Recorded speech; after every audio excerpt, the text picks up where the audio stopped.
Hola, hola, ¿cómo están? Bienvenidos y bienvenidas a un nuevo episodio de Aquí qué. Mi nombre es Quique Vázquez y el día de hoy tengo el gusto de platicar con Juan Pablo Torres, mejor conocido como Jupa.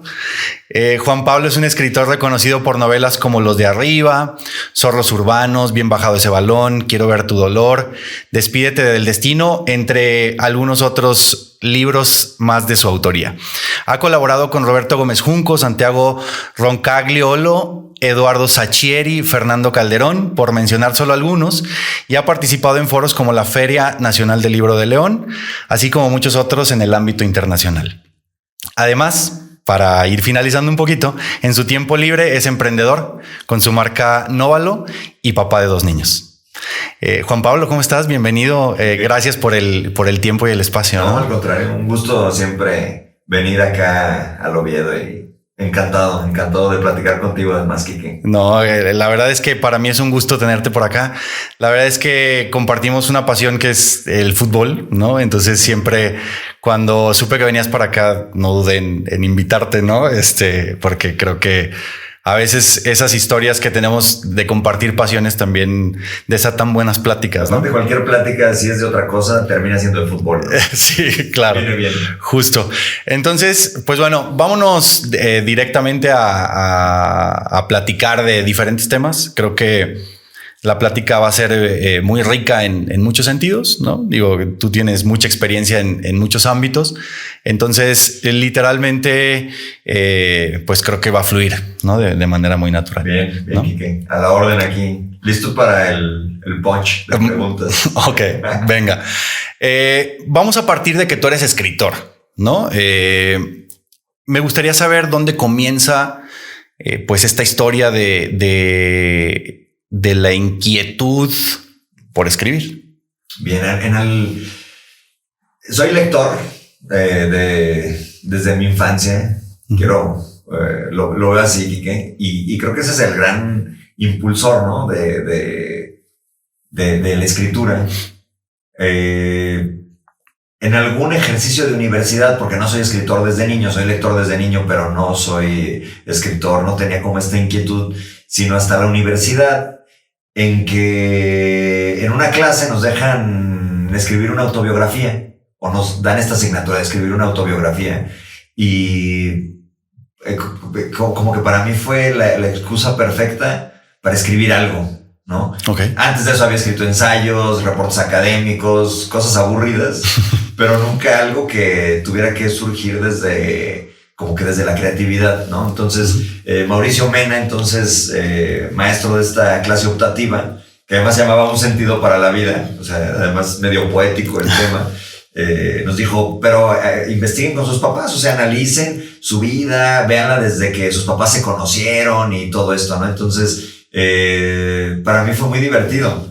Además, tenía este gran pretexto para escribir, ¿no? Entonces, fui a entrevistar a mis papás, hablé un poco de cómo se conocieron, lo fui registrando de alguna manera y pues salió un ejercicio que me dejó muy satisfecho. Y a manera de juego, alguien dice por ahí, deberías de ser escritor, ¿no? Sí. Estas cosas que se quedan muy clavadas en la mente. Entonces, bueno, qué chistoso ya, ¿no? Y ahí quedó. Quizás un par de años después es cuando empiezo a escribir, ¿no? Estoy de viaje en Puerto Vallarta y creo que como escritor tienes que observar las obras literarias de alguna otra forma, o sea, tienes que extenderte y pensar, imaginar un poco más allá de la propia novela, de la propia lectura, digamos. Y ahí fue cuando lo consideré. Y de regreso en el coche me fui pues 7-8 horas indagando en cómo sería, ¿no? Uh-huh. Y el resultado es que empiezo a hacer los primeros ejercicios y de ahí se desprende esta primera novela que es Despídete del destino, que es una novela rosa, es una novela sin muchas complicaciones y demás. Esta obra que luego uno piensa, ¿para qué publiqué, no? Sí. Porque ¿para qué la saqué? ¿Para que la vieran y demás? Pero bueno, le estoy agradecido de alguna forma, pues me comprometió a seguir escribiendo, ¿no? Porque tenemos una primera presentación en la Feria del Libro. Ajá. Y fue en el 2010, si no me equivoco. y fue muy satisfactoria o muy gratificante. Fue mucha gente, platicamos de la novela, de esto, del otro, y bueno, fue enriquecedor de alguna manera. De ahí surge el tema, o sea, creo que esa presentación sí causó un efecto positivo. Ajá. Porque me orilló a pensarlo más a fondo y decir, oye, me tendría que profesionalizar en esto, tendría que hacerlo más. Creo que sabía que no podía terminar ahí, ¿no? Entonces empecé a buscar talleres, empecé a buscar espacios donde exponer el trabajo, que alguien te dijera, oye, esto está muy mal, eso está bien y tal. Y ahí es cuando empiezo a hacer talleres y empiezo a encontrarme también como con esta otra faceta que no conocía. Al principio era un mero, hablando de emprendimientos, no era un mero proyecto emprendedor era el startup. Ajá, justo. Era como arrancar. Sí. Y después encontré el modo como de arrancar y decir, oye, se puede hacer más, ¿no? Simplemente no sabía con qué más seguir. Oye, y dices algo que a lo mejor voy a regresarme un poquito a lo que comentabas al inicio. Sobre todo, tú eres lector desde niño. Esa sensación por la lectura, ¿no? Esa picazón, llamémosle así, que luego te mantuvo para ser escritor. ¿Quién te la inculcó? ¿Quién te la llevó? ¿Quién te dijo, oye, lee este libro? Mi papá. ¿Sí? O sea, de inicio es por leer a mi papá. No, creo que esa es como la primera. Bueno, no, me voy a ir más atrás. Mi papá nos llevaba a Sanborns a comprar libros. Entonces íbamos por Asterix y Obelix, Mafalda. Había un libro que no sé si es lo mismo que he visto publicado actualmente sobre calabozos y dragones. Ajá. Pero era un libro que te llevaba de un capítulo a otro. Entonces, para decidir el destino del libro o de la historia, tenías que decidir si ir a una u otra página, algo tipo Rayuela también, estas maneras de leer, varias formas de leer un libro. Y Calabozos y Dragones, como me recuerdo, tenía este tipo de cosas. Entonces era muy divertido, era muy entretenido. Y creo que en la evolución del lector es por leer a mi papá. O sea, no solo es te llevo y te compro esto, sino también que te vean leer, ¿no? Entonces yo decía, bueno, pues creo que el siguiente paso es leer algo de lo que lee mi papá. O sea, quiero ser un lector como mi papá. Y la primera novela que me acerca siendo un niño, siendo puberto, siendo un niño adolescente, es Los Cachorros de Mario Vargas Llosa, que es además una novela un tanto cruda, pero creo que eso me ayudó a interesarme por leer novela. Entonces, es algo que le estoy muy agradecido a mi papá porque me dio una actividad de por vida, ¿no? Y me creó un hábito. Si bien él no era un papá que estuviera atrás de nosotros presionando para que leyéramos y todo esto, creo que supo que entregarnos para ser lectores. Entonces, y luego algo bueno es que teníamos libros a la mano. O sea, hay un librero en casa de mis papás que todo estaba a la mano, entonces puedes llegar y tomar ahí lo que fuera, ¿no? Y lo que seguía y tal, o bien acercarme a mi papá y pedirle qué más, ¿no? Claro. Oye, y entonces, retomando un poquito, la influencia para la lectura fue tu papá. Y para ahora sí la escritura, ¿siguió siendo tu papá? Pensando en que a lo mejor él te dejó esa semillita sembrada, o te basaste en alguien, por ejemplo, Vargas Llosa o alguien en particular. Yo leía a los latinoamericanos entonces, ¿no? García Márquez, Vargas Llosa, Carlos Fuentes, todo lo que teníamos a la mano y lo que más escuchábamos, ¿no? Que estaba por ahí. En algún momento sí le planteé a mi papá oye, voy a escribir, quiero ser escritor y tal, ¿no? Y creo que para él vino un gozo el que hubiera esto, pero también una preocupación, ¿no? Como le vas a destinar mucho tiempo y el día de mañana que no, esto no te va a dejar para vivir ni tal, pero sí hazlo, ¿no? Entonces, siempre desde esa perspectiva, siempre ha sido un impulsor, ¿no? El escribe y no dejes de hacerlo y tal, ¿no? Porque además yo entiendo también, esto lo he comprendido al paso, es que una labor creativa o intelectual o artística te abre otras puertas y te abre puertas a lo desconocido, y no me refiero en esos ámbitos nada más, ¿no? Sino en otros temas, o sea, hasta en lo empresarial es fructífero el que seas artista, el que tengas otra labor creativa, el que tengas una actividad alternativa. Y en ese sentido mi papá siempre ha sido impulsor, ¿no? Obviamente él también, creo que desde sus inquietudes me decía, oye, deberías de escribir algo así, ¿no? Y deberías de escribir esto otro. Y decía, pues no es lo que quiero escribir, ¿no? Pero también eso, entender de las historias. Mi papá es muy lector obviamente de estos latinoamericanos, y últimamente se ha metido más a leer a los nuevos latinoamericanos también. Entonces, él también tuvo una influencia, creo, positiva en algún maestro de la preparatoria, ¿no? Entonces, en Amador Rodríguez, y creo que él fue también, creo, su gran como mentor en temas no solamente académicos, sino de este tipo de temas. Me acuerdo que cuando empezaba a escribir nos citamos con él para casi decirle, oye, Amador, Juan Pablo quiere ser escritor, ¿no?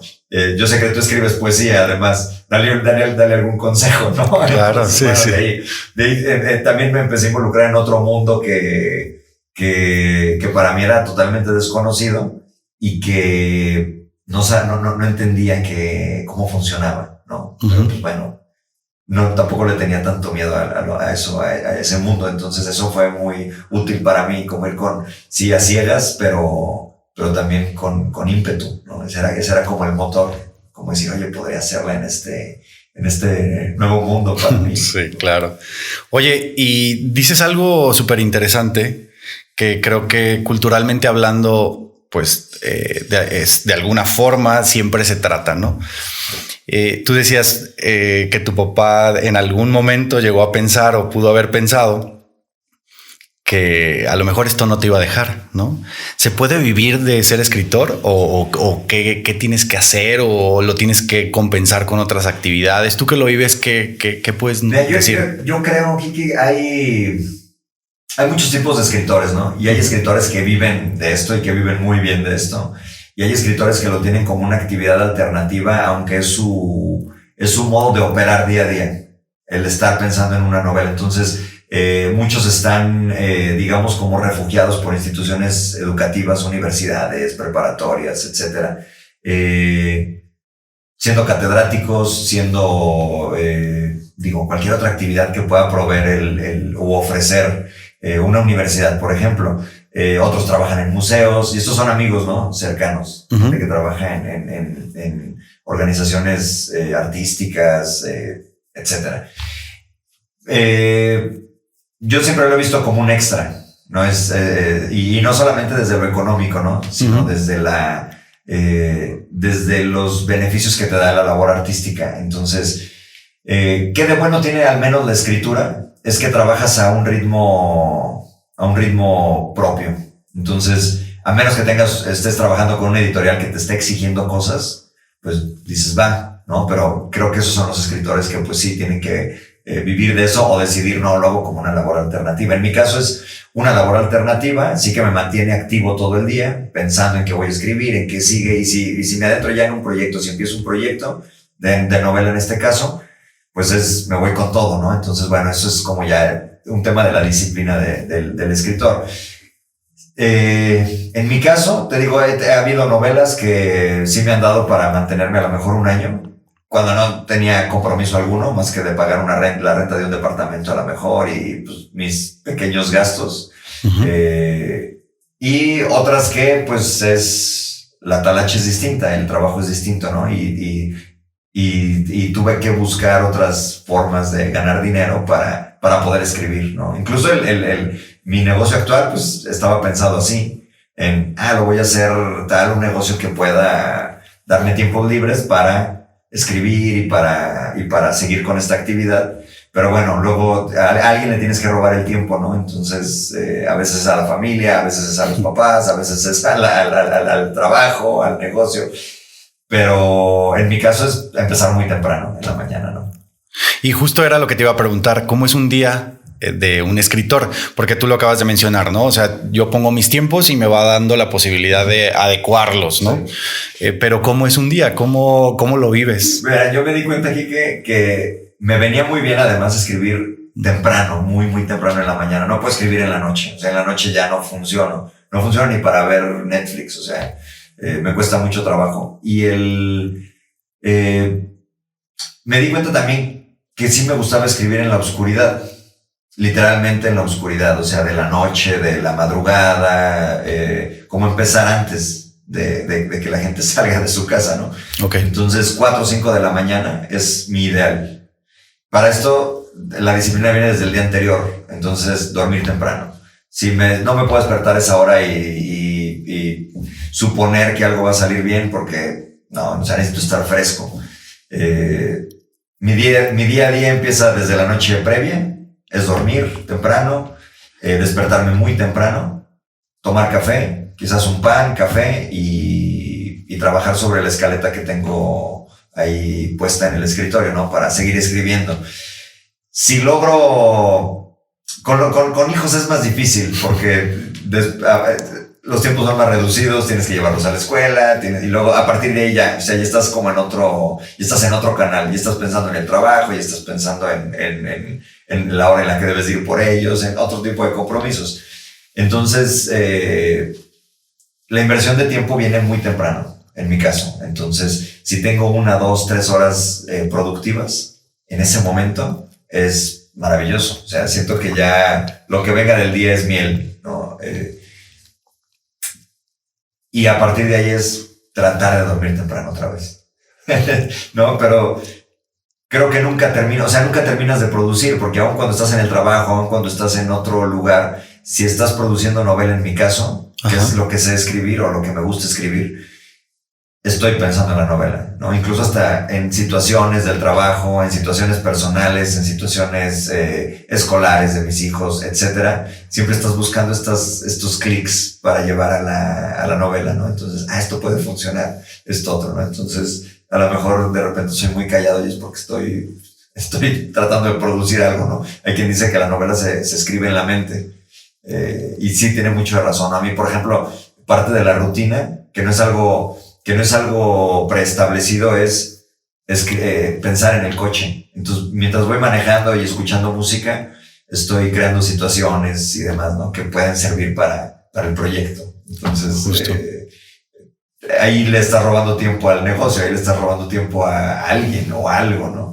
Sí, es súper interesante lo que estás diciendo, porque entonces ahora entiendo lo que decías al principio, ¿no? De que prácticamente se adecua a tu vida, ¿no? Y tu vida se adecua a esta actividad que haces, ¿no? Que aunque pareciera que es una de todas las actividades que tienes, además de ser papá, que lo decías hace un ratito también, creo que al final sí lo tienes que vivir, pues obviamente, porque si no, no se va a plasmar en un papel, ¿no? Ajá, sí, o sea, no dejas de producir. No dejas de producir. De alguna manera no solo es el momento en el que te sientas a escribir, sino que quizás cuando no tengo un proyecto, Quique, y que no estoy, y la gente, oye, ¿qué estás escribiendo ahorita? No, bueno, y tengo meses, ¿no? Pensando en qué voy a escribir. Puede ser por aquí, puede ser por acá. El día que lo entiendes o que lo descubres, en mi caso lo siguiente es escribir una escaleta. Entonces, ok, la novela ya sé de qué se va a tratar, ¿no? Y llegar a eso al menos en mi caso es muy complicado. Pero cuando llego, empiezo a ser productivo.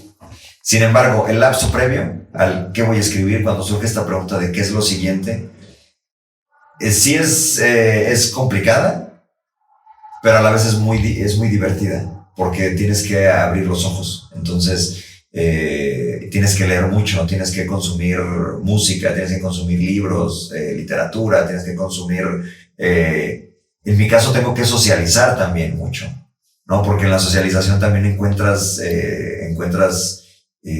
cosas que son simples y que puedes llevar a la literatura. Entonces, en mi caso funciona también socializar, salir y tomarte una copa, platicar con amigos, platicar tus ideas, escuchar ideas, cosas que pasan, leer, o sea, hasta meterte a Instagram, de repente vienen cosas, ¿no? O sea, vas recopilando. La última novela, que es Quiero ver tu dolor, se escribe un poco de eso, de todo lo que se va recopilando de series, de pláticas con periodistas, de pláticas con amigos, de cosas que escuchas, etcétera, ¿no? Y esta última que estoy tratando de formular también surge desde ahí, desde la observación, desde la manera en que ves el comportamiento de la gente, el comportamiento propio, las reacciones de la gente, etcétera. Y no sobre eso, sino sobre el mundo en general. Ok. ¿No? O sea, tienes que abrir los ojos al mundo en general. O sea, nuestro punto de vista, creo, al final de cuentas, es tan limitado que si no te abres a ese punto de vista, es muy difícil. O sea, entonces limitas tu trabajo a eso. Y si no, y aún abriéndolo, sigue siendo muy limitado. Entonces necesitas absorber más y más y más si quieres producir algo. Al menos yo lo veo así, ¿no? Y en ese momento es en el que tu vida se adapta. Lo que dices, ¿no? Ajá. Tu vida gira en torno a eso. Y de todo esto que acabas de describir, me ganaste la pregunta que te iba a hacer, porque ¿qué cosas son necesarias para ser escritor? Ya me dijiste en la dinámica del día a día, ¿no? Pero si pudiéramos además agregarle habilidades, a lo mejor algún talento en específico que suma a toda esta disciplina, ¿tú qué podrías decir? Estos tienen que estar sí o sí. Ahí, Quique, fíjate, puntualizándolo y a lo mejor va a sonar ambiguo, pero es disciplina, es técnica. Sí hay que estudiar y seguir estudiando y de alguna manera buscar rincones en los que puedas hacerlo solo o con grupos, o sea, tipo talleres y tipo estas cosas. La lectura es algo, creo, fundamental, ¿no? O sea, mucha gente se acerca para decirme, quiero escribir un libro, ¿no? Y eres lector. No, bueno, tengo muchos años que no leo, entonces es muy complicado. Hablando de las limitaciones que uno tiene, ¿no? Uh-huh. Los libros te abren oportunidades, te dan, viéndolo básicamente, te dan palabras. Y es increíble la manera en que te estimulan. Esa es otra cosa, la estimulación. O sea, tienes que estimular desde el arte también, creo yo.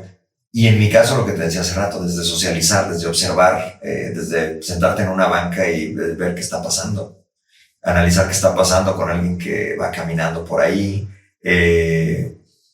No sé, creo que hay mil maneras, pero puntualmente estas cosas, ¿no? La disciplina, la técnica, la exploración también creo que es otra cosa que tiene que ser como parte de, ¿no? O sea, al momento de escribir, si tus propios personajes no exploran, te vuelves como un vehículo nada más de los personajes, ¿no? Y si estos personajes no van teniendo vida propia, entonces eres como el totalitario, eres la autoridad totalitaria. Y creo que eso es malo al final, ¿no? En mí no funciona. Entonces, cuando un personaje toma su rumbo, que es, digamos, esta exploración, uh-huh, entonces va ganando la novela. Oye, pero esta estimulación a la que te refieres ayuda a los bloqueos creativos. Totalmente. Sí, sí, totalmente. Okay. Y muchas veces es necesario día a día. Ok. En mi caso, por ejemplo, la música, series, libros, teatro, cine, todo esto es, creo que al menos es básico, ¿no? Cuando hay un bloqueo, esto es bien interesante, Quique, como lo preguntas, porque creo que todos tenemos bloqueos y de todo tipo, no solamente en el arte, en la familia, en los negocios, en la vida social. Siempre existen estos bloqueos, simplemente no los distinguimos. En el artista es muy sencillo de distinguirlo, porque como es una labor creativa, el día que dices, estoy seco, ¿qué está pasando? ¿No? Uh-huh. Sin embargo, muchas veces, si lo hablamos desde el tema empresarial, por ejemplo, también hay mucho bloqueo, ¿no? Y entonces estamos buscando quien nos dé consejos, quien nos dé una consultoría, de alguna manera el empresario también sale a tallerear. ¿Qué sí, es esto, no? Exacto. Ajá. Simplemente no tiene este nombre. Y el artista pues tiene que nutrirse de otras disciplinas para que fluya. De otra manera te quedas estancado totalmente, ¿no? Entonces la estimulación creo que parte de ahí y luego es necesaria en el día a día. Es necesaria al momento de escribir, ¿no? Y mira, a veces la estimulación que tiene que ver con que duermas bien y que escuches la música adecuada en el momento adecuado y las cosas prenden. Y hay otras veces en las que no, en las que nada te ayuda, ¿no? Entonces ahí tienes que escribir, o sea, en el caso de la escritura sí produce algo bajo la técnica, pero no lo considéralo para el día siguiente. Okay. Considera si sigue ahí o no, vuelve a leerlo, ¿no? Pero al menos escribe algo. Oh, eso es súper interesante también porque justo ¿qué ¿qué es lo más difícil? O sea, porque ahorita hablábamos de bloqueos, ¿no? Creativos, tal cual.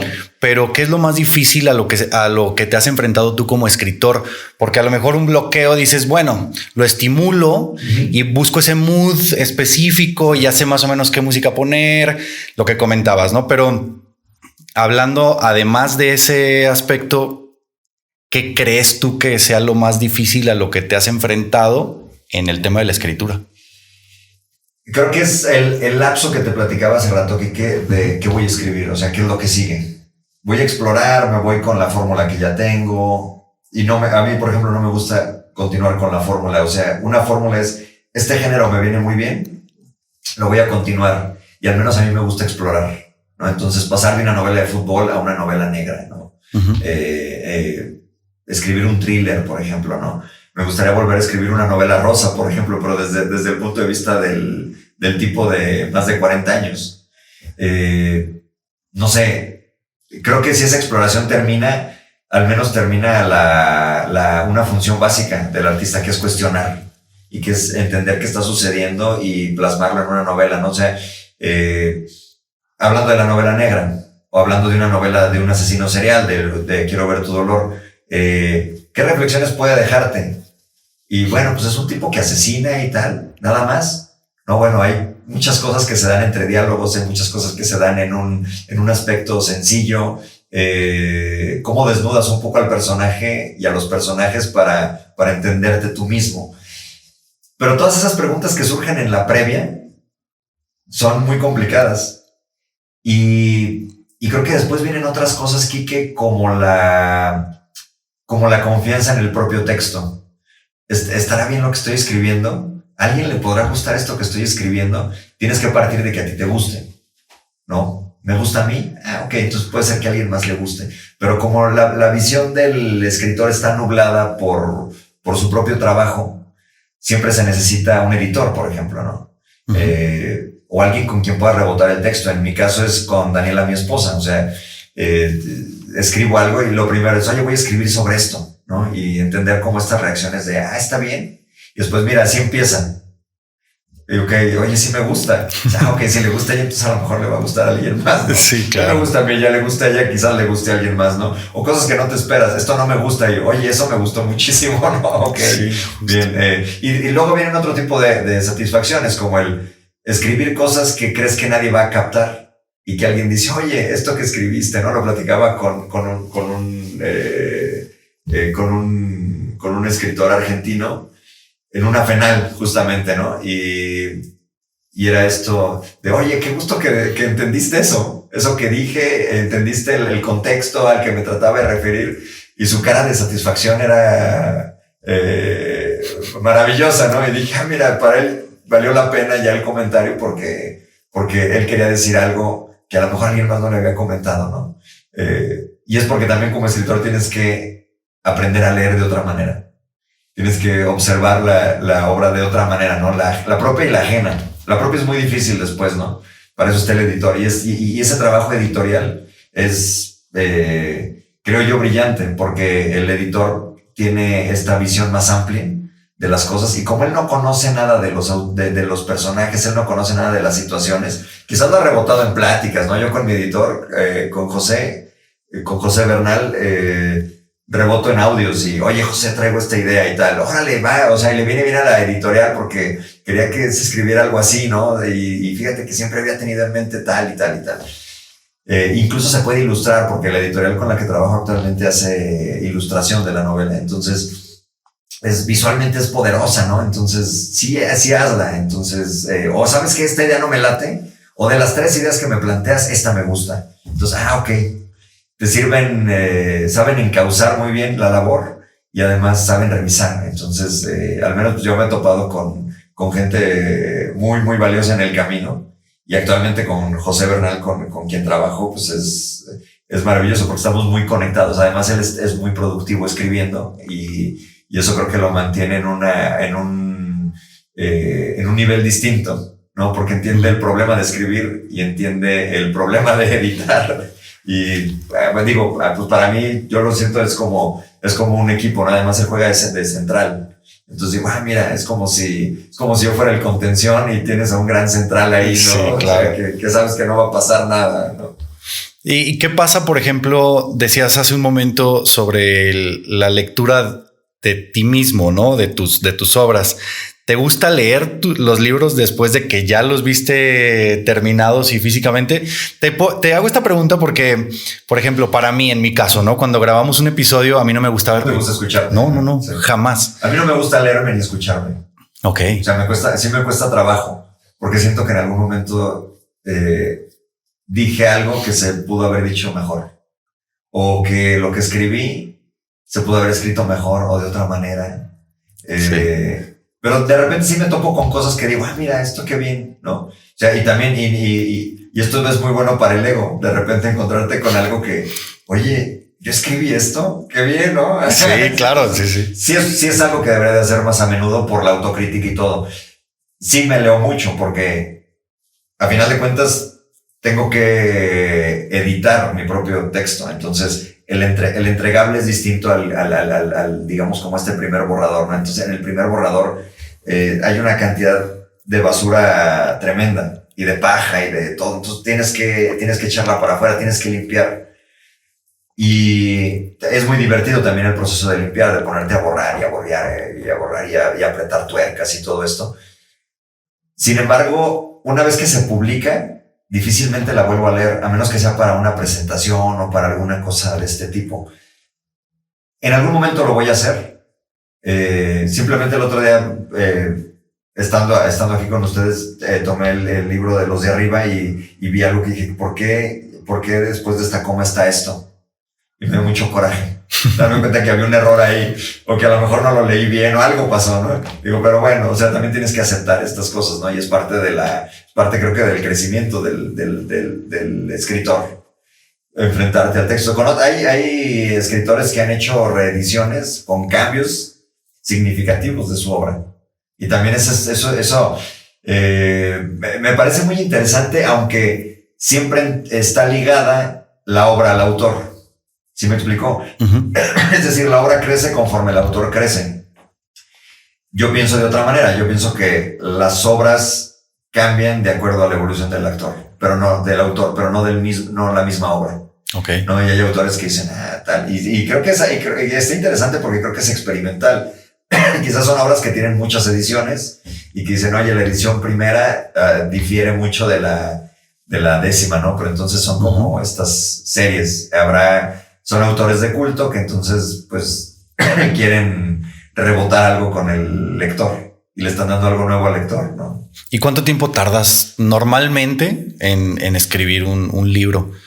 Depende mucho, Quique, o sea, creo que ha dependido mucho del momento en el que me encuentro. O sea, de ese episodio de mi vida personal, ¿no? Pero, por ejemplo, Los de Arriba le escribí en 4 meses. Y luego el proceso de edición fue me parece como de 1 mes. O sea, esa novela fue muy rápida, en realidad. Quiero ver tu dolor. Tardé quizás también 4 a 6 meses, pero el proceso de edición fue diferente porque la tenía escrita antes de la pandemia y me puse a corregirla en la pandemia. Y luego ya el proceso de edición fue muy rápido porque la editorial es muy ágil con esto, ¿no? Pero hay editoriales que pueden llevarse medio año, 1 año en hacer. Entonces, también es algo por lo que me gusta trabajar con Gato Blanco actualmente. Bueno, ahí hubo otro escalón que fue al revés, con Ilia Pérdigo en Barcelona, porque él es quien dictamina esa novela.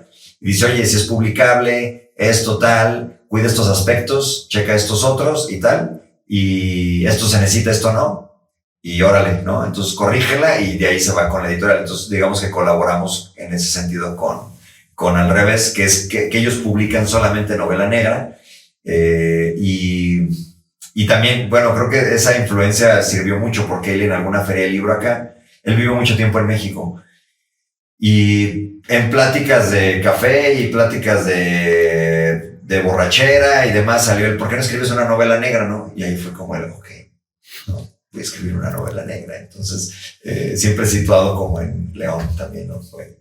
¿Cómo sería un asesino serial en León? ¿No? ¿Cuál sería su su móvil, y por qué lo haría, ¿no? Y tal. Entonces dije, ¿con qué aspectos de la ciudad muy visibles lo voy a relacionar? Y funcionó, o sea, o ha funcionado al menos, ¿no? Lugares muy fáciles de distinguir también, ¿no? Situaciones comunes, cosas simples para identificar al lector también y que no solamente son de León, ¿sí me explico? O sea, no es como la novela tradicionalista, que atiende a un solo lugar y son tradiciones, costumbres solamente de ese lugar. No, se puede leer desde otro universo. Esto lo aprendí de muchas series de ficción de Netflix, ¿no? También historias contadas desde un pueblito en Noruega y que no atiende a la tradición del pueblo. Sí, a lo mejor hay aspectos que dices, esa característica es de un pueblerino, pero no dista mucho de cualquier otro pueblerino, por ejemplo, ¿no? De cualquier otro lugar del mundo. O sea, costumbres básicas de alguien que vive en un pueblo muy pequeño. El chisme. Claro. Cosas del tipo. Luego te das cuenta que en ciudades grandes también existe el chisme, ¿no? Simplemente en otros núcleos y desde otras perspectivas. O desde otras realidades, ¿no? Sí, exacto. Básicamente eso, Kiki, o sea... Sí, o sea, la labor, creo, viene también desde la ansiedad, ¿no? Ok. Entonces, desde la ansiedad de escribir, o sea, hace rato que hablabas de esto, de cuáles son como los mayores problemas del bloqueo y tal, pues surge de una ansiedad creativa, simplemente, ¿no? Oye, ¿tienes algún libro preferido de todas tus obras o todos son iguales? Porque esto va a sonar como a papás, tú seguramente lo vives, ¿no? Todos quieren igual. Exacto, ¿no? Pero ¿tú tienes alguno preferido o de plano sí todos son iguales para ti? No, yo creo que a cada uno le tengo un aprecio distinto. Okay. ¿No? El primero que te decía es como esta novela que no me hubiera gustado publicar y tal. Es bueno, ¿por qué? Porque no tenía una voz narrativa. Al menos no tenía este estilo narrativo, una voz así como personal. Entonces el artista generalmente tiende a imitar al principio y luego encuentra su estilo, encuentra sus propios cuestionamientos, encuentra sus propios conflictos del mundo, de la vida, etcétera, ¿no? Y luego se escribe desde ahí o se produce desde ahí. Y esa primera le debo eso, ¿no? Que me enfrentó de alguna manera al tipo que quería escribir. Los de arriba, porque me ubicó mucho como escritor. O sea, y me ubicó, no me refiero a que me conociera alguien más que no me conocía, etcétera. Me ubicó en mi realidad. Con los de arriba me di cuenta que había factores que podía tomar en mi obra, como la identidad, el sentido de pertenencia, y que funcionaban muy bien y que además gustaban y que al parecer los entendían. Me abrió otras puertas que no tenían nada que ver con la literatura.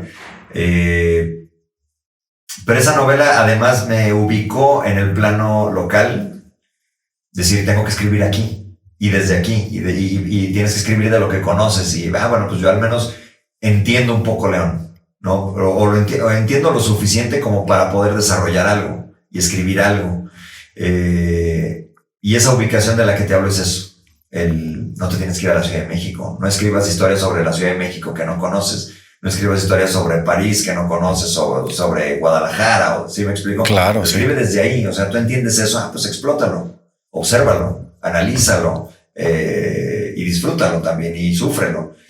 Y esa novela creo que me sirvió mucho para eso también. Y abrió, al menos en mi espectro, un género que no era tan conocido, que era la literatura de fútbol, ¿no? Porque no había novela de fútbol. O sea, había crónica, por ejemplo, de Juan Villoro, pero no conocíamos tanto novela de fútbol. Entonces, esto fue por consejo de Cris de la Parra, una amiga, que me dijo, deberías de escribir una novela de fútbol. Y pues ahí quedó, ¿no? Entonces los detonantes se fueron dando después en el estadio, se fueron dando en pláticas, se fueron dando un poco en la memoria también de mi afición por el fútbol, estas cosas que recordaba de niño, lo que estaba viviendo actualmente, el León en ese caso, ¿no? Y después viene Zorros Urbanos, que fue una novela que me llevó 3 años escribir, hablando de los procesos tardíos, o tardados más bien, o lentos, pausados, no sé, de escribir, que fue algo que ya no terminé de contestarte, es la que más me ha llevado es esa novela, porque escribí una y no me gustó, escribí la siguiente y luego encontré un elemento que dije, esa novela que ya tenía, voy a integrar este elemento que son los zorros urbanos, y quedó un bodrio ahí terrible. Entonces reescribí desde cero la novela con nuevos personajes y tal, contado desde otra manera. Sin embargo, esa novela en particular, ahora que trato de distinguirla de entre lo que he escrito, me gustaría volver a escribirla. Y digo, creo que escribiré otras cosas. No sé si fui muy forzado al escribirla, si me costó mucho tiempo y me encasillé en tengo que escribir eso, ¿no? Tengo que escribir algo sobre esto. Digo, hoy lo haría de otra manera. Bien bajado ese balón. Es una novela que me gusta mucho por la concepción de la vocación. Entonces habla sobre un tipo que está encontrando su vocación, es un tipo de prepa, es una novela juvenil que la editorial con la que trabajaba entonces me pide escribir una novela para jóvenes y que fuera de fútbol o que tuviera rollos con el fútbol. Entonces también quería escribir algo que, así como los de arriba, me dijeran, no es de fútbol, y que los futboleros me dijeran, sí es de fútbol, ¿no? Entonces sí, entrar como en esa ambivalencia de la obra.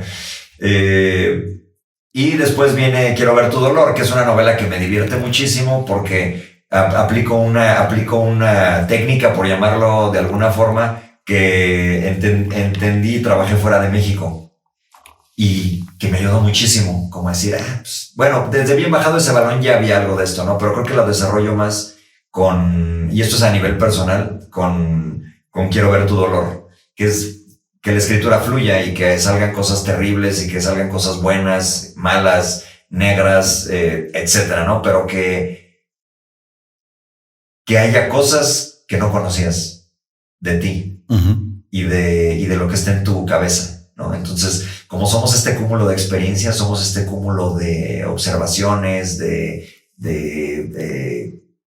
todo, ¿no? De todo lo que nos rodea en la vida aquí, que desde la infancia, pues surgieron cosas que en otro momento no hubiera pensado que iba a escribir o que podía escribir, ¿no? O que me atrevería a escribir. Entonces me gustó eso, ese ejercicio, como le llaman los ingleses, del inconsciente, ¿no? O sea, dejar que el inconsciente fluya, me pareció muy bueno. Entonces digo, quiero seguir por ese camino. Sea una novela romántica o sea una novela negra también. Y ahorita, analizando lo que decías, digo que yo conozco y he leído algunos de tus libros. Todos tus libros tienen el tema del fútbol, o por lo menos ahí están, ¿no? Destellos así, aunque sean muy pequeñitos, pero están ahí presentes. Y lo mencionabas que luego el fútbol también se relaciona mucho a la ciudad, ¿no? El estadio, la afición. Digo, con todo respeto a la afición del norte, ¿no? A la de Monterrey en específico, pero la de León no le piden absoluto nada, ¿no? Para ti, ¿qué significa el fútbol y por qué tomarlo como parte importante de cada uno de tus libros? A ver, en el caso particular de León, Quique, algo que me gusta es que es una afición no creada por el marketing. O sea, como somos un equipo olvidado, de alguna manera, somos un equipo histórico, pero no somos un equipo con un marketing poderoso. ¿Por qué? Porque es un equipo local y regional. O quizás no le ha dado a León para ser un equipo regional, porque siempre hubo otros referentes como el Irapuato o el Celaya en su momento, ¿no? En distintas épocas, pero siempre hubo estas rivalidades, ¿no? Entonces, creo que León es un concepto distinto. Sin embargo, es muy local. Pero eso tiene un encanto fuerte, ¿no? Entonces, y que creo que no tienen muchas plazas. Mercadológicamente, tú lo entiendes mejor que yo, tiene otro sabor. ¿Por qué? Porque los equipos del norte han invertido en esto, ¿no? Entonces, creo que León, sin invertir tanto, está ahí y sigue siendo un equipo con estos sube y bajas, como muchos equipos en el mundo, pero tiene un encanto particular. Un equipo que surge también en una época muy representativa de la ciudad, ¿no? Que son los años 40 y como que esta parte romántica del fútbol, de cómo surge el equipo León, de quién lo funda y quién va y te trae a los primeros jugadores, ¿no? Alguien además que tenía que ver con la industria de la piel, ¿no? Curtidor, etcétera, ¿no? Y creo que de ahí se desatan muchas historias que no están ni siquiera escritas y que están ahí como en el bagaje propio del Club León y del equipo León, pero también se forma mucho por la afición, ¿no? O sea, es increíble que un equipo de segunda división, lo que era antes la primera A y luego la Liga de Ascenso y estos nombres ahí que les fueron cambiando, hoy se llama de expansión, creo. Ajá, exacto. Liga de expansión. Sí. Pero que formara aficionados, o sea, que generara aficionados, ¿no? Muchos de los barristas son hoy adultos que en su momento eran niños y que empezaron a ir al estadio y que algo les fascinó del estadio y de la afición y son aficiones que se van heredando de alguna manera, ¿no?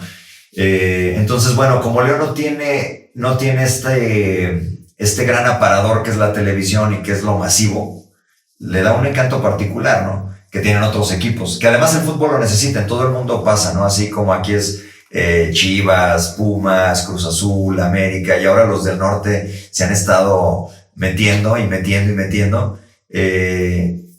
Aún así dices, pues León está en ese nivel, o sea, el nivel futbolístico está en ese nivel y con sus propios recursos ha salido adelante. Entonces, tiene mucho que ver también como la ciudad, ¿no? La ciudad que no es capital y que también creció con sus propios recursos, que no son ciudades que al parecer impacten tanto. O sea, hay gente del norte, de ciudades más pequeñas, que cree que León es más pequeño, ¿no? Y sí, exacto. Que tiene una población igual a 500,000. Y dices, no, acá estamos cerca de los 2 millones.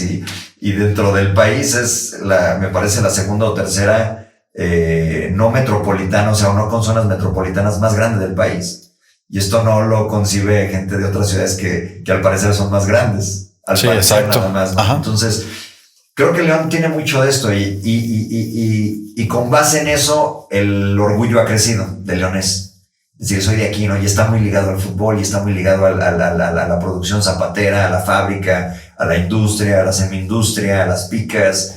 Y todo eso a mí me interesa muchísimo porque al final de cuentas es un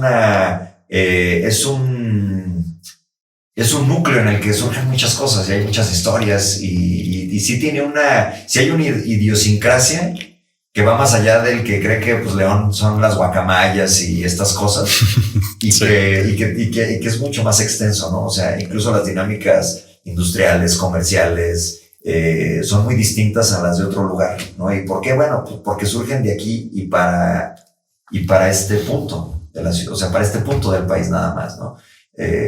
Si escuchas historias de cómo era el barrio en los años 50 y tal, te dicen, bueno, pues es que el barrio era el centro de negocios de la ciudad, ¿no? Ahí sí, era exacto. Donde fluía todo el dinero y tal, y hoy no lo concibes así. Hoy dices, no, hoy las zonas de negocios y tal están en otros lugares. Pero bueno, el origen es ese, ¿no? Y la forma de ver las cosas no dista mucho de lo que era entonces. Y está bien, ¿no? Está bien, o sea, que siga esta cultura y que evolucione de alguna manera, está muy bien, ¿no? Pero todo esto es parte de nuestra propia cultura. Entonces, a mí me interesa mucho abordarla y tratar de entenderla y pues reflexionarla también, ¿no? Y fíjate que con todo esto que dices, digo, al final el fútbol sigue siendo, como dice Luis Omar Tapia, ¿no? El deporte más hermoso del mundo. Claro, sí. Porque al final creo que pues pueden ser 22 jugadores, una pelota, 2 porterías, que mucha gente no logra concebir cómo el fútbol llega a tener tantos aficionados. Pero al final del día creo que mueve muchas cosas, no solamente económicas, como lo decías, sino culturales, sociales, ¿no? Y de crecimiento que se van heredando de familia en familia, ¿no? Y que van creciendo y luego las atesoras al final del día.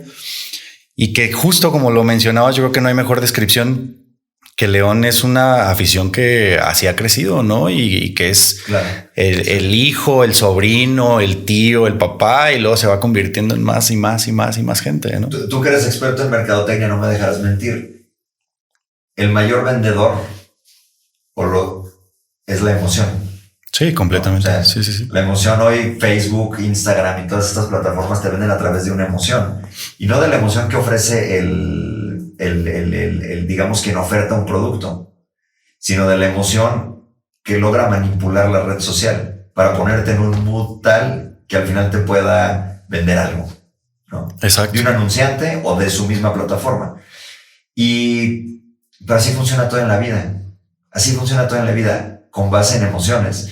Y el fútbol es un generador muy grande de emociones. Muy, muy grande. O sea, toma poco tiempo cambiar el humor de la gente con un gol, por ejemplo. Con un gol a favor o con un gol en contra. Alguien puede llorar un gol y alguien puede disfrutar muchísimo un gol, ¿no? Le preguntan hacen esta encuesta en Argentina, digo, una encuesta tipo Vox Populi, y le preguntan a la gente, ¿cambiarías el título de Argentina por una mejor economía? ¿Qué preferías, tener una mejor economía o este último título? No, el último título. O sea, no lo cambio por nada. ¿Por qué? Porque genera emociones, ¿no? Y a veces la economía, el dinero no genera estas emociones, ¿no? O sea, habrá quien le da paz, habrá quien le da estatus, habrá quien le da poder, habrá quien le abra puertas de círculos sociales, etcétera. Habrá quien le da posibilidades X y Y, ¿no? Pero el fútbol, el deporte, pero nada, creo que ninguno como el fútbol crea estas emociones, ¿no? Por eso hay un ritual de fútbol, o sea, por eso la gente, ir al estadio es un ritual, ¿no? O sea, el ir al estadio, el cantar, el saludar al vecino, el comprar una cerveza, el cantar el gol, lo que sea, ¿no? Es un ritual a final de cuentas. Entonces, hay mucho que aprender del fútbol, ¿no? Sin embargo, el fútbol antes no se tomaba como o no se toma como una actividad intelectual porque no lo es física, es deportiva, pero en el ritual del fútbol, desde el futbolista, desde lo que se aprende del futbolista, desde lo que se aprende de la afición, hay rituales, ¿no? Hay quien dice, no, es que el futbolista debería de ser ejemplo de vida y debería de ser un ejemplo para los niños y tal, y yo no estoy de acuerdo con eso. El futbolista es futbolista y es un ser humano. Sí debe ser un ejemplo, pero un ejemplo de vida. Y desde el que dice yo desayuno huevo con aguacate y los niños lo imitan, hasta el que se gasta todo su dinero en borracheras. Porque así es la vida. Y tenemos que aprender desde ahí, de que algo que comentábamos fuera del aire, ¿no? ¿Cómo es el dinero? Y el dinero para qué sirve a final de cuentas, ¿no? ¿Cuál es el uso real del dinero, no? O tiene muchos, ¿es un dios el dinero? ¿O es un facilitador? ¿O qué es el dinero, no? Y hoy se ve tanto, hoy es tan palpable el dinero en el fútbol que todos estos ejemplos se deben de tomar para bien y para mal, ¿no? Y al niño sí le debes de decir, mira, eso que hizo está muy bien y quizás eso que hizo está muy mal, pero así es la vida, ¿no? Estas cosas suceden y te vas a topar, o sea, tampoco podemos llenar a los niños de buenos ejemplos porque la vida no es así. Se van a topar con malos ejemplos, nada más hay que saber distinguirlos y el fútbol nos ayuda a saber distinguirlos. La verdad, qué bonito lo describiste, porque creo que esas descripciones las necesitamos todos, ¿no? Para concebir no solo un deporte, porque a lo mejor tú y yo compartimos esta pasión por el fútbol, ¿no? Y nos mueve y demás, pero en todos los ámbitos. O sea, al final, como lo decías hace un ratito, ¿no? Creo que la vida misma es así, ¿no? Y el fútbol nos ayuda a eso, Kike. Justo. No, o sea, creo que tú lo entiendes muy bien. O sea, el fútbol nos ayuda a distinguirlo. A veces no lo sabemos hacer, pero en este ritual que es el fútbol y que es ir al estadio o desde la televisión. O sea, mis hijos dicen groserías gracias a mí y gracias al fútbol. Y saben decirlas, ¿no? Y las dicen muy bien. Y a veces digo, pues claro, ¿de quién más las iban a eso? No lo escucharon de la maestra de la escuela, ¿no? Lo escucharon de mí, por supuesto. Pero, y al final les tienes que decir, oye, esto aquí no. Y aquí ya hay su momento, ¿no? Y tal. Entonces, si yo llevo a mi hijo al estadio, pues no le voy a decir que no las diga. No le voy a decir que sea un gran ejemplo, pero al final yo fui su ejemplo, entonces soy su ejemplo, ¿no? Entonces también el fútbol les ayuda a entender a sus papás desde otra forma, ¿no? Y que también sus papás tienen como estas pasiones, y pasiones me refiero a la concepción primaria, creo, de la pasión, que es el sufrir, ¿no? Sí. Hoy tiene otras, digamos, connotaciones también la palabra, ¿no? Pero en el fútbol se vive todo esto, Kike, ¿no? Entonces, yo te preguntaré, ¿te acuerdas la primera vez que fuiste a un estadio? Sí, claro, completamente. ¿No? ¿Y cómo es? O sea, ¿te recuerdas los aromas, los sonidos, todo esto? Todo. O sea, yo creo que y no solamente en el fútbol, o sea, creo que cuando vas también a otros estadios de otros deportes, ¿no? Que te paras en un estadio de fútbol americano, béisbol, de béisbol, que son también muy bonitos. Sí, o sea, recuerdas todo. O sea, es como Sí, es inigualable, ¿no? Y las conductas son diferentes, ¿no? Sí, completamente. Fíjate, algo que es aprovechable aún en la ciudad es el estadio que tenemos, ¿no? Y así, y creo que nos quejamos mucho de, es un estadio viejo, es un estadio tal, pero si lo ves detenidamente, es un estadio que está dejando, o sea, son estadios que están dejando de existir. Tú me decías de tu gusto por la arquitectura, por ejemplo, ¿no? Y quizás me equivoque, pero creo que los estadios más modernos están hechos para el buen comportamiento. No, ya no hay rejas, ¿no? Para empezar. Digo, esto ya desde los estadios antiguos deja de haber rejas, que tiene un entender muy atractivo sobre las conductas del ser humano, ¿no? Si hay reja, te estoy diciendo que la brinques, pero si te quito la reja, te mantienes a raya. Y creo que ese es un cuestionamiento interesante, ¿no? Y que se vio en el fútbol y que en algún momento decían, no, es que si quitan la reja, pues todo el mundo se va a meter. No, cuando había reja, todo el mundo se quería meter. Sin reja, la gente no se mete. Sí, obviamente hay invasores y hay estas cosas, pero bueno, son payasadas del fútbol. Y son esporádicas, además. Creo que el tema es que hoy podemos vivir un estadio que va a dejar de existir en algún momento, un espacio que va a dejar de existir en algún momento, ¿no? Hace poco tiraron la Martinica. Sí. Y la Martinica ya no nos tocó ver estos últimos estadios de caja de bombones, o sea, ya no existen. Y los nuevos estadios te dan servicios, te puedes consumir más, te venden más cosas, hay tours, hay museos, ¿no? Uh-huh. Hay vitrinas, hay todo esto para consumir, para entender, para observarlo o para gozarlo desde otra forma. Pero ya no hay estadios que tengan estos aromas a cerveza seca, ¿no? Tirada en el concreto del estadio o que tengan los ecos de 2 mundiales, por ejemplo, ¿no? Y esto es maravilloso, o sea, simplemente no tenemos la referencia de un estadio nuevo como para decir, mira, extraño al viejo estadio, ¿no? Sí. Yo lo veo en Torreón, Daniela, mi esposa es de Torreón, y hay una diferencia muy grande entre el antiguo Corona y el nuevo Corona. Muchísimas gracias de nuevo. También agradecer al Instituto Oviedo, a la Dirección de Comunicación, a Jorge de nuevo en Controles y a todos y a todas por escucharnos. Nos vemos pronto. Aquí que es un podcast original de Radio Oviedo, conducido por Enrique Vázquez, editado por Jorge Vivero y producido por el equipo de comunicación del Instituto Oviedo junto a Enrique Vázquez, grabado desde la cabina de radio del Instituto Oviedo.